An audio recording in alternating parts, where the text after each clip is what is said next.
Great honor for me to be here with you today, President, Vice President, Excellencies.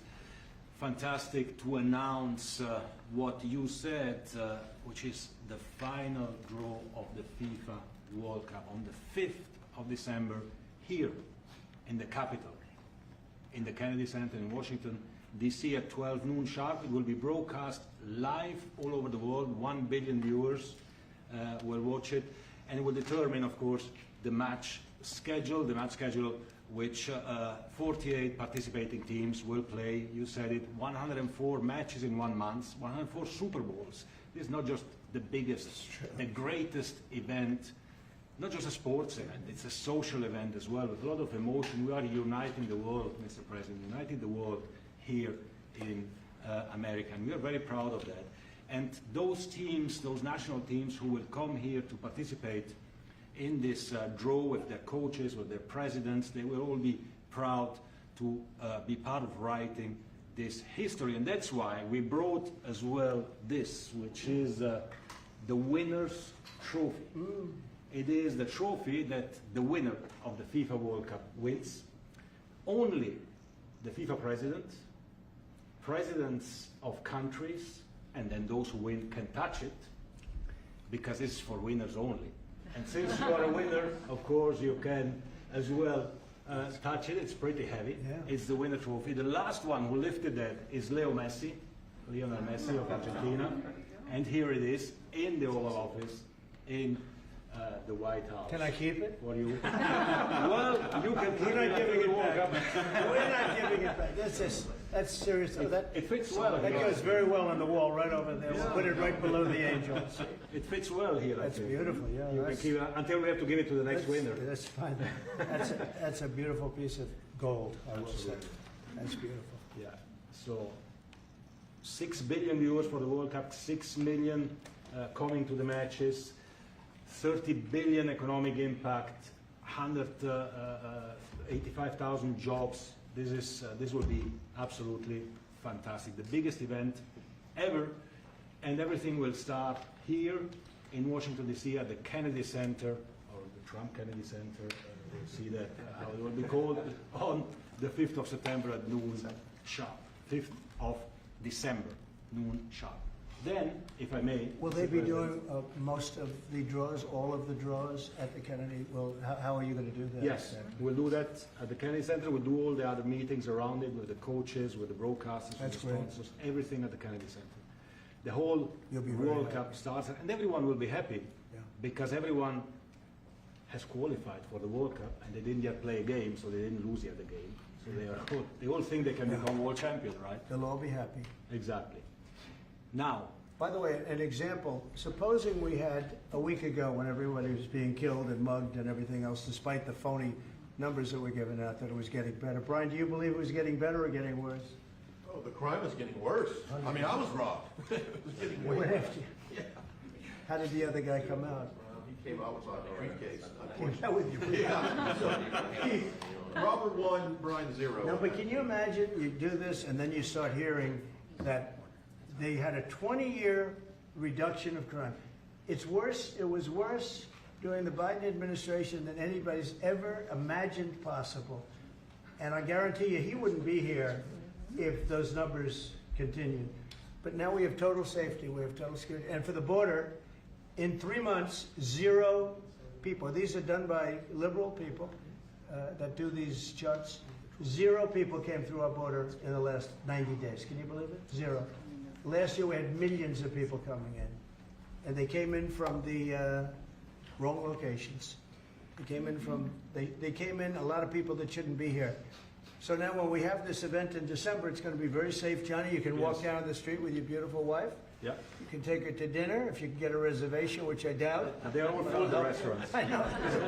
They're all full. I heard that too. The restaurants aren't.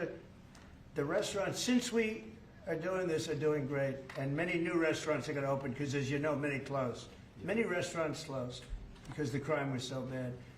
This will be one of the safest places anywhere on earth. So, you know, I really am honored that the National Guard has done such an incredible job working with the police. And we haven't had to bring in the regular military. which we're willing to do. We have to. And after we do this, we'll go to another location and we'll make it safe also. We're going to make our country very safe. We're going to make our cities very, very safe. Chicago's a mess. You have an incompetent mayor, grossly incompetent. And we'll straighten that one out probably next. That'll be our next one after this. And it won't even be tough. And the people in Chicago, Mr. Vice President, are screaming for us to come. They're wearing red hats, just like this one. But they're wearing red hats. African-American ladies, beautiful ladies, are saying, please, President Trump, come to Chicago. Please. I did great with the black vote, as you know, and they want something to happen. So I think Chicago will be our next, and then we'll help with New York, and we're going to help with... And I think really, a lot of these people that you see on television, they're including the people in this audience. They'll say bad things about me, and then they'll say, thank God he's here. Because half of them got mugged, and they don't want to get mugged again. But they're, you know, they work for they work for stupid people that are radical left, and they're made to do things and say things that they don't want to be saying. But the people right here are all happy because you're not going to be mugged in Washington, D.C. anymore. I just want to say Johnny's been my friend for a long time. He's an incredible guy, and we will lay out the red carpet. Andrew, you're going to be fantastic. Rick is going to be everything Rick ever touched has always worked out, and he's working with me on the Kennedy Center. And his very good friend was an actor on Broadway for 5 years, right? And I assume he's helping us a little bit, right? Yes. And Andrew, you're all excited about it? Absolutely. Would you like to say something? This is a great opportunity, Mr. President, to show off the first 250 years of the United States of America, the greatness, and then the hope and promise of the next 250 years. When you think this World Cup is going to be over our 250th birthday, Mr. President, your leadership, obviously, with FIFA leading the way, this is the largest sporting event in the history of the world under the Trump administration. So very excited. I just want to say one thing. Andrew Giuliani, so his father is Rudy, the greatest mayor in the history of New York, I think by far. He took a ravaged city, a city that was really under siege. Probably most people thought it was going to survive. He turned it around. He was a great, great mayor. And then they treated him very, very unfairly. You go back and tell your father all of the things that have come out over the last couple of months through Tulsi and through all of the people, Cash, everybody. They've proven your father 100% correct. His father was treated so unfairly. Your father has been 100% correct. And tell him we all love him, okay? Thank you, Mr. President. He's been amazing. What he had to go through was very, very unfair, nasty. These are bad people. Mr. Vice President, would you like to say something? Well, sure, Mr. President. Thank you, and thanks to Johnny for being here. We're very thrilled about the World Cup. Just to echo something the President said about crime in Washington, D.C., this is the national capital of the greatest nation in the world, and we had murder rates just a few weeks ago that rivaled some of the worst third-world cities anywhere, even in very, very poor regions of the world. Why did we accept that? Why did we allow it to happen? We allowed it to happen because we had broken leadership in Washington, D.C., and unfortunately sitting behind the Resolute desk. What we have shown in just under 2 weeks of taking law enforcement seriously is that the American people can have their streets back if their leadership is willing to put in the time and the resources. Mr. President, you've shown in Washington, D.C. that we can have safe streets again. We've just got to have the political willpower to focus on the bad guys and to give the American people back their communities. We are focused on doing that thanks to the President's leadership. Thank you. And that's a really very small percentage. It's 2%, 3%, but that 2% and 3% wreaks just havoc throughout a community. People are petrified, and I know there's a couple of the women in the back are shaking their head, yes, yes, yes. I won't report who you are because you'll end up losing your jobs, but it's true. It's amazing. And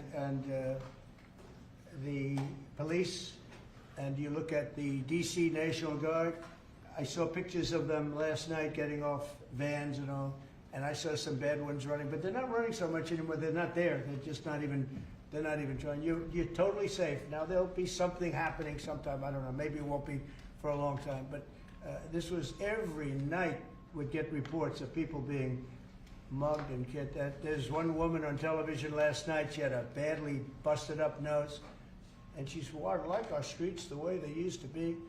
And she thinks it's going to happen like by doing nothing. And they say, what happened to your nose? She got slugged by a guy walking down the street, slugged. Her nose will never be the same, I guarantee you, unless it takes a pretty good turn. She wasn't really for us. But she sort of said, well, maybe something has to happen. Before this happened to me, she got whacked. And I don't think she'll ever be the same. She almost became, she was a half a Trump fan, a woman that would have never been a Trump fan, but she was hit hard. It's not going to happen anymore.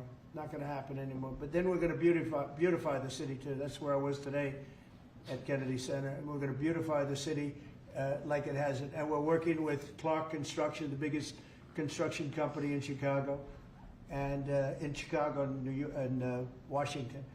And the head of Clark is great. He's all over the world, actually. But Washington, I would say, is their home. That's where they do the best work, the biggest work. And they've been doing a fantastic job. So you're going to have a fantastic, clean, beautiful place. It's going to be better than it ever was before. Literally better than it ever was before. We'll get it done very quickly. And I want to thank Clark because they're doing a lot of work in a lot of different locations. But they've been fantastic for getting us the right contractors and the people that can really do the job right. And Johnny, did you want to say something? Yes, one more thing, because as you rightly say, you know, with security and beautifying cities and the whole country, we want people to come and enjoy and have fun. And that's why this is not just the most iconic trophy in the world of sport, but we start on the 10th of September the sale of tickets for the FIFA World Cup. And we have the first ticket here for the final. Good. Wow. For you. Oh, good. That's cool. Wow. It's, of course, row 1, seat 1. It's ticket number 4547. And it's for the final in New York, New Jersey. And so you have your ticket already for the final. All the others, 10th of September, start getting your tickets. That's beautiful, yeah. 6.5, 7 million tickets. Fans will enjoy the security here. Will be fantastic. You're going to do record business, I think. 100%. Christy, would you like to say something? Yeah, Mr. President, millions of people will come to this country, and we'll make sure they get their travel documents, their visas, that they want to come here and spend their money and enjoy this sporting event. It'll be the largest event in the world. And sir, you're reminding me of something that my dad used to say all the time when I was growing up. He would say, Christy, you kids need to look like you respect yourself before anybody's going to respect you. And in this country, when people look at our streets, when they look at our capital, you're bringing respect back to this city. And people will respect our country more because it's safe, it's clean, it's beautiful. And what you're doing is transforming this nation by making sure that our laws are upheld. And millions of people are going to come and be able to enjoy it next year, and I'm excited about that. Thank you for doing that. Well, our country is respected again. And a year ago, we had a dead country. I'm telling you, it was a dead country. It was a country that had lost its way. It was a country that was going to fail. Look even today where they say $4 trillion in reductions of deficits, and this was totally unexpected. They didn't expect it. I mean, I don't know where they've been, the people that do this stuff, but it's terrible. I want to thank Christy for another reason. I said to her 2 weeks ago, I said, Christy, do me a favor. I built hundreds of miles of wall. I built the same wall that the Border Patrol asked me to build. It wasn't my first choice. I wanted to do concrete plank and everything nice, but you wouldn't have been able to see through it. So I had Border Patrol in, and they tested everything else. And we gave them steel wall, high-grade steel, very hard to cut. And we gave inside that is 9,000-pound concrete, which is a very tough concrete. Inside that is rebar, a big, fat piece of rebar. So you have all different materials that are very hard to cut, and you need different instruments to cut each one. And I said, Christy, we got to get a coat of paint on it. And I didn't know she was listening, but I said, we got to get a coat of paint, and it should be black, because black makes the steel very hot. It's untouchable. You could fry an egg on it. And if you got a good black, flat paint, it would look beautiful. It will preserve it from rust. And that was it. And I gave it to her along with 30 other things, and she's done such a good job on the border with Tom Holman and the group. Tom Holman's a fantastic guy, what the job he does, and the way they work together. So I turned on last night, and I see Christie's painting the wall. And it looked beautiful, by the way, when that paint went over there. And it's hot. It's hot. Yes, yes. It's hot. If it's white, it's not hot. If it's black, it's going to be very hard to climb that sucker. It's not going to be easy, but it's black and a high quality black. You know, It is. it really looked good. Yeah, we got Is the that going paint to you be a told us two-coat to. job or a No, one-coat? just one coat. One coat. We Good. used the paint you told me to buy. Yep. The Yep. two-coat will take place in 3 years from now. Right? We'll do the second coat. But it looks beautiful. But thank you very much. I didn't know you were listening to that Absolutely. because we I'm talked about 7 different subjects, and all of a sudden I see you're out there painting with a lot of painters and everything else. But it was a beautiful thing to say.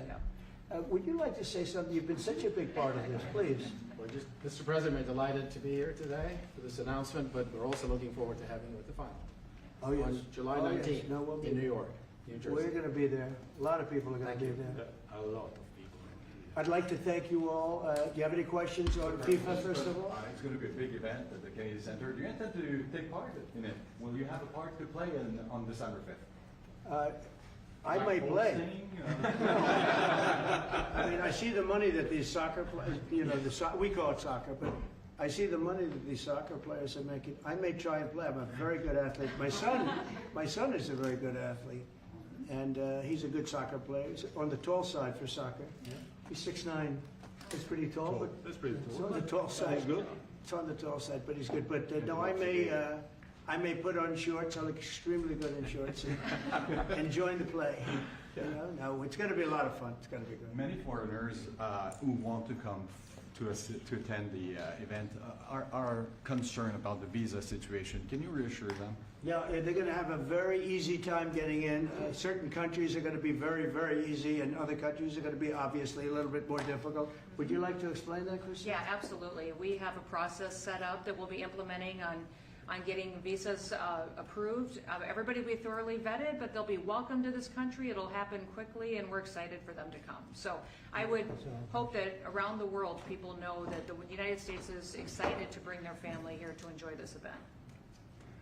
America welcomes the world. Yes. And I can really, from the collaboration that we have, testify for that, absolutely. And I just sent a picture from somebody that wants to be there very badly.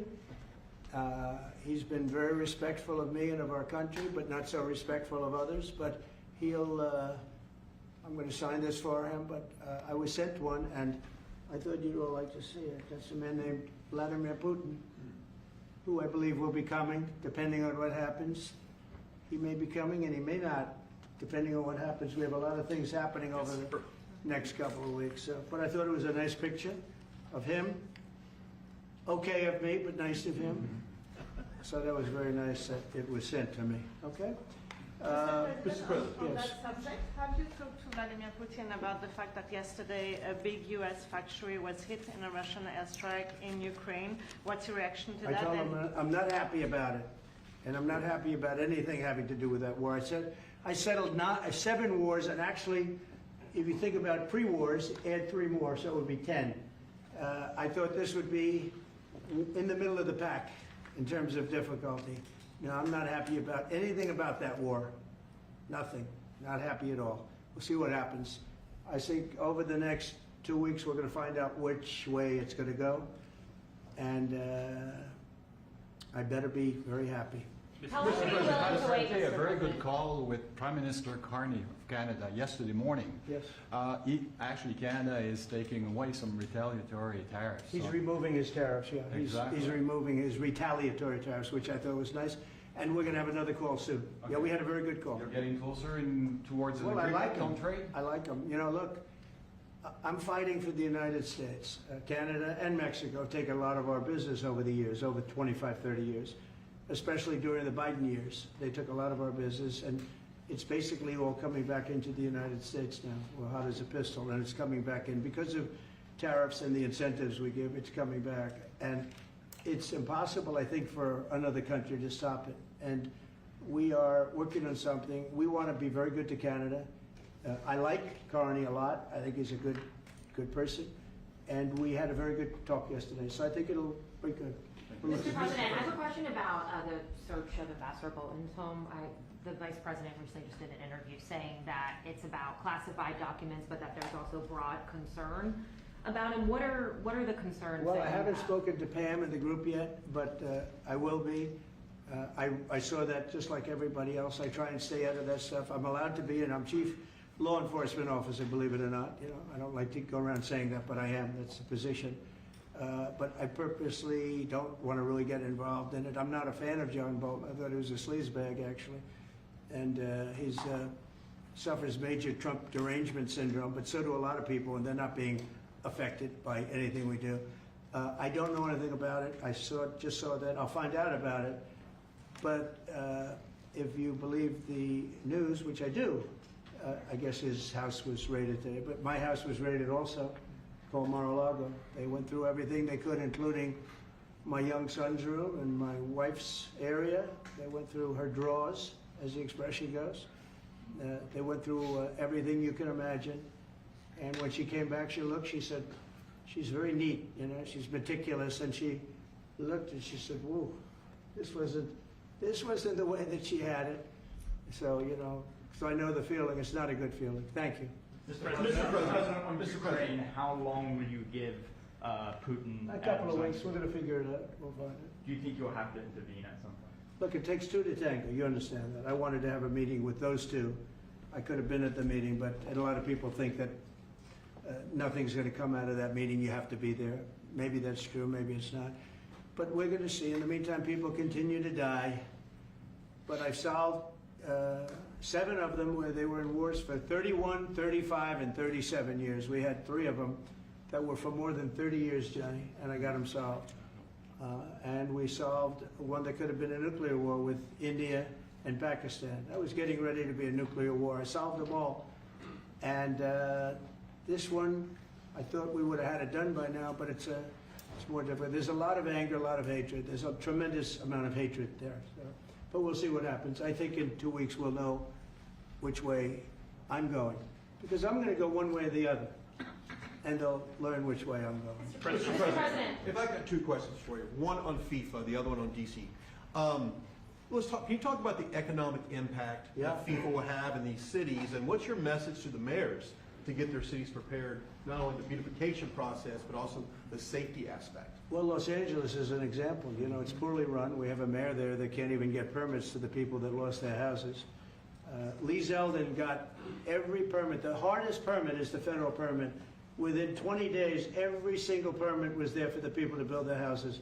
But people are writing us and they're saying they won't give us. The mayor is incompetent. The governor's incompetent. You know, Gavin, I know Gavin very well. He's an incompetent guy with a good line of bullshit. And he doesn't get the job done. And frankly, those people want to build their houses. It's terrible. They could have been built. Some of them could have been built already. But think of it, the federal government that has the most complex part, and it's the most complex environmental thing to do. We got it, everybody had it within 30 days.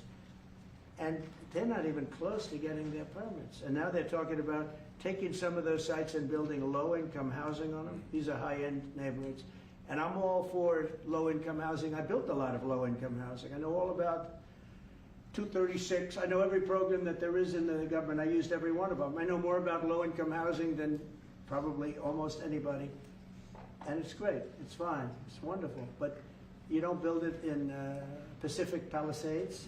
You don't build it there, and you don't build it in the other areas that burned down. So they're talking about putting up low-income housing.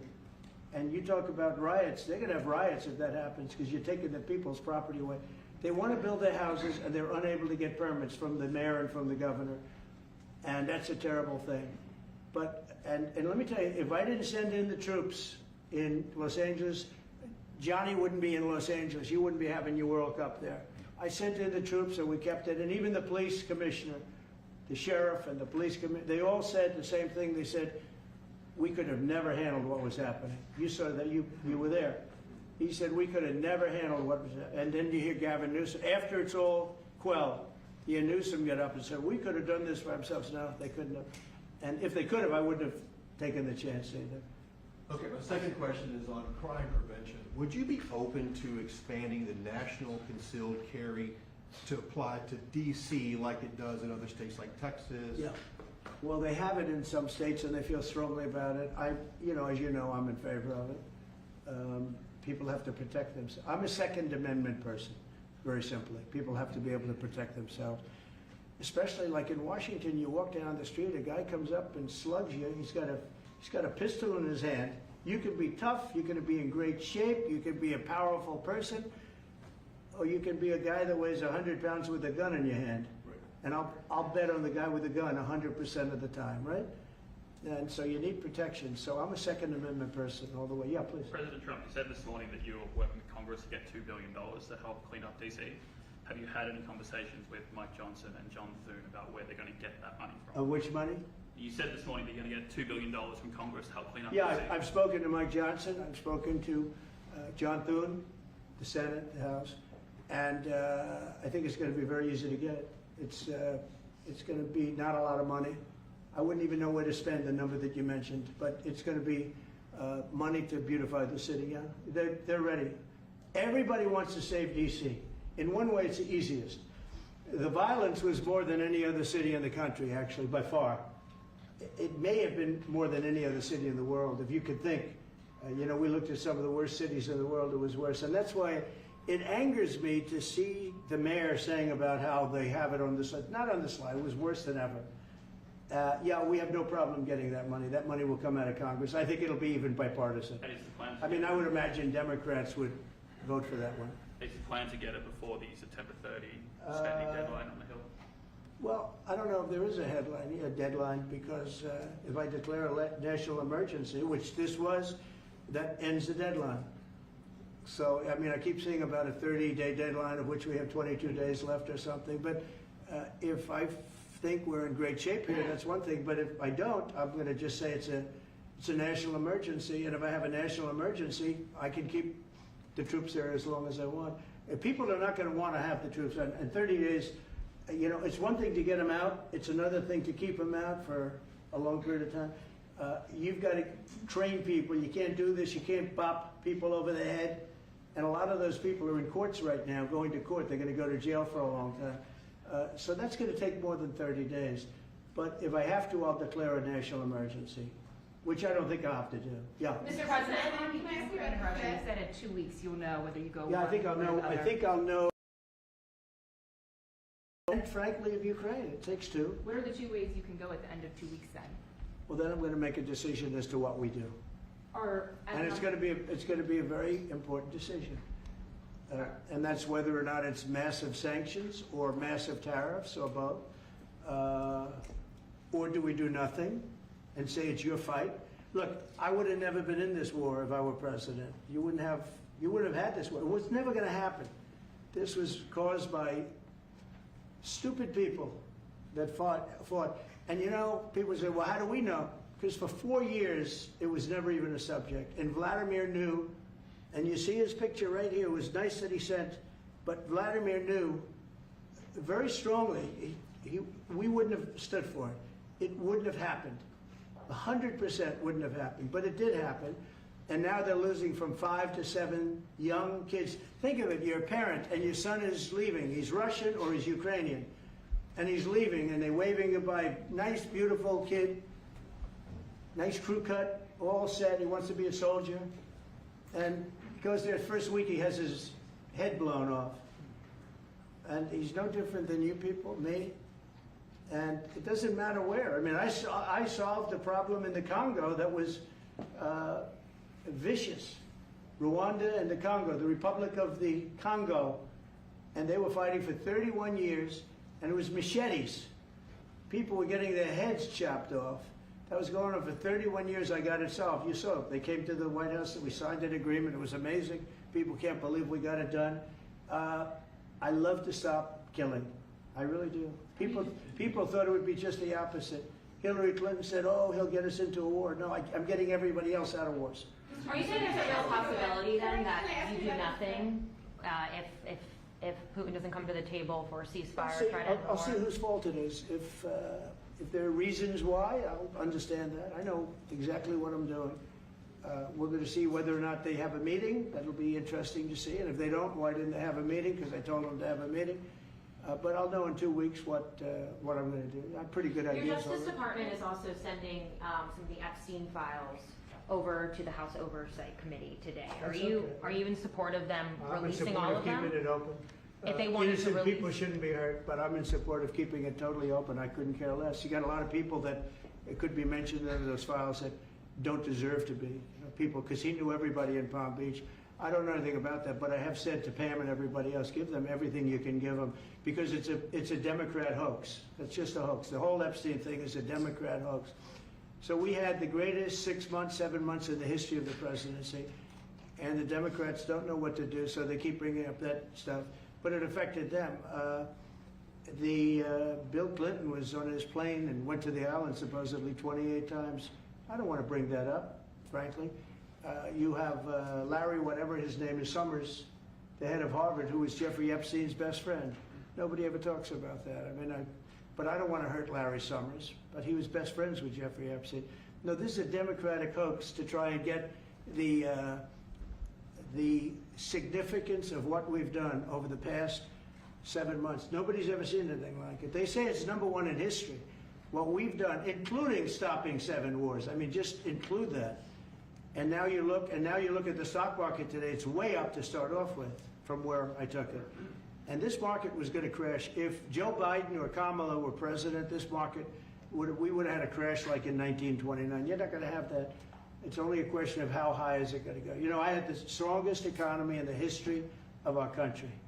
And despite COVID, we had the strongest economy in the history of our country. And we're going to blow it away this time. I was always good at making a lot of money. And whether it was for myself or whether it was, I like doing it this way better. I mean, I like making it for the country. Our country's been ripped off by friend and foe, nations all over the world ripped off. And the friends have been much worse than the foes for the most part. And they're not ripping us off. We just signed a deal with the European Union. They're paying us essentially $950 billion, like a signing fee. They're going to buy $750 billion worth of energy. They weren't buying much of our energy. They're very smart in doing it. And as you know, Ursula was here a couple of days ago having to do with the people, the leaders that we had a great, people said they've never seen anything like it. Well, we had the leaders of Europe right here in the Oval Office. And she's so happy that she has an agreement.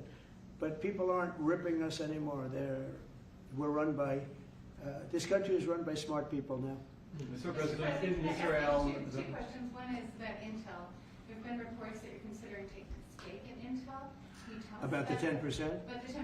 Yeah, I met a man, he was a very nice man, and I called for his removal because I saw something by a man named Tom Cotton, a senator from Arkansas, who's a great guy, friend of mine, supporter of mine, big supporter, I'm a supporter of his too.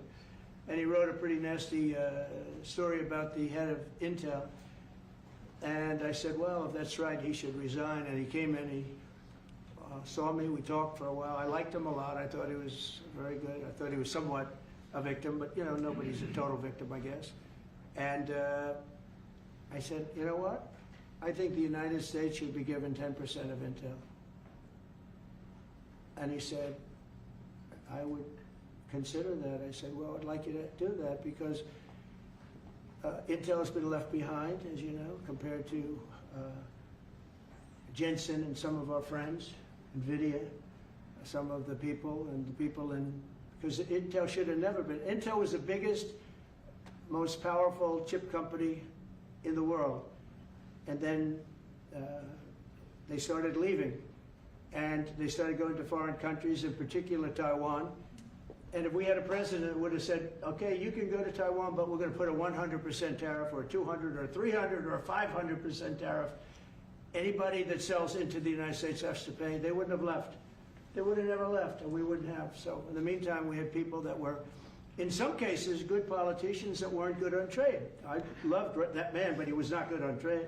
I totally disagreed. He allowed the car industry to be taken out of this country. We lost 50% of our car industry. But that's all coming back. It's all coming back. But if somebody would have said that with Intel, would be a giant right now. Now with that, they've had some bad management over the years and they got lost. And I said, I think you should pay us 10% of your company. And they said, yes. That's about $10 billion. I don't get it. This comes to the United States of America. And I said, I think it would be good having the United States as your partner. He agreed. And they've agreed to do it. And I think it's a great deal for them. And I think it's a great deal. He walked in wanting to keep his job, and he ended up giving us $10 billion for the United States. So we picked up $10 billion, and we do a lot of deals like that. I'll do more of them. If somebody has, like we have restrictive covenants with Jensen. We have, it's NVIDIA. And to unrestrict the covenant, nothing to do with losing our powers or military or anything, because that I wouldn't do. But there are things you can do that don't affect us, that actually help us. And if we're going to give somebody a free out, a restricted covenant, we have a strong restrictive covenant on certain industries. And I will absolutely give somebody a opening on a restrict to do a lot of business, which is good for us, as long as it doesn't hurt us in a security or military way. And if I do that, I think the country should be paid, because anybody else, I have it in real estate where I'll have a deal with somebody and I'll have them restrictive covenant. Then they'll come back and they'll say, I'd love to be able to build over here, but I'm not allowed to because you have me covered, you have me restricted.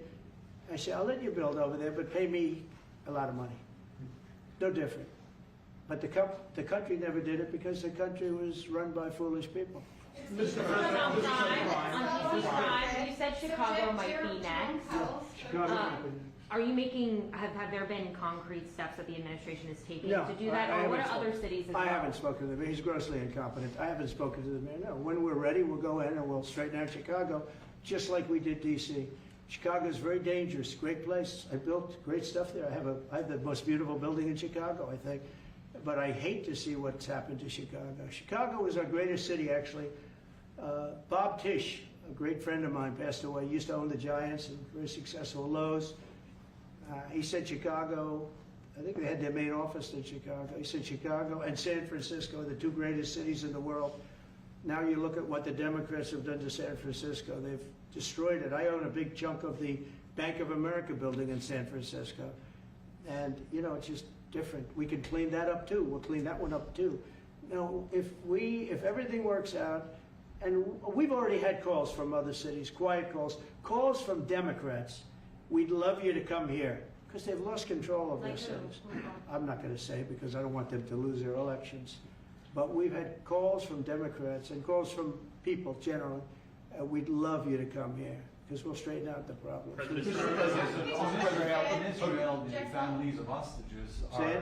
In Israel, the families of hostages are opposed to the reoccupying of Gaza. Why is the U.S. still Well, not supporting all of them. And you have to understand, I'm the one that got all of the hostages out. You got a lot of people out. If it wasn't for me, they wouldn't be out.